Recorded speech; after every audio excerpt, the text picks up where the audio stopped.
Une prime de 2500 € pour les migrants, une prime destinée à les pousser à quitter le territoire français. C'est l'annonce hallucinante faite mercredi par l'OFII, l'organisme chargé de leur accueil et de leur gestion. 2500 €, c'est ce que gagnent de nombreux Français après 2 mois de travail. Enquête, Natacha Kensberg.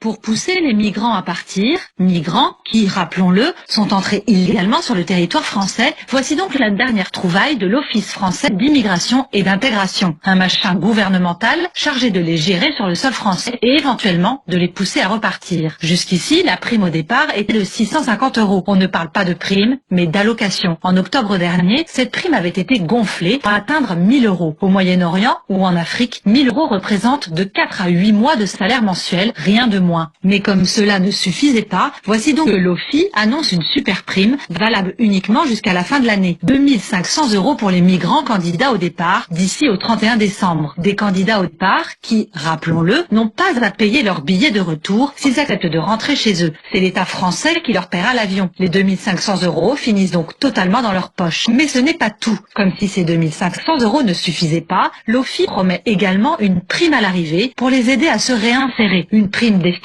notamment à les aider à se reloger ou à créer une activité économique comme une entreprise ou un petit commerce. Cette prime peut atteindre, tenez-vous bien, jusqu'à 10 000 €. Tout cela risque de créer ce qui s'était déjà produit dans le passé, une nouvelle pompe aspirante. Du temps où les Roumains, bien que membres de l'Union européenne depuis 2007, venaient en France illégalement, soi-disant pour travailler, ils étaient incités à rentrer en Roumanie avec une prime du même type. Très vite, l'on s'est aperçu que des filières s'étaient organisées pour venir toucher la prime en France, rentrer au pays, puis revenir au bout de quelques semaines ou quelques mois, toucher une nouvelle fois la prime. L'identité des bénéficiaires de ces primes sera bien évidemment relevée et enregistrée, mais quand on sait que la plupart des migrants n'ont pas de papier ou utilisent de fausses identités, on comprend à quel point cette mesure est totalement déconnectée de la réalité, une fois de plus.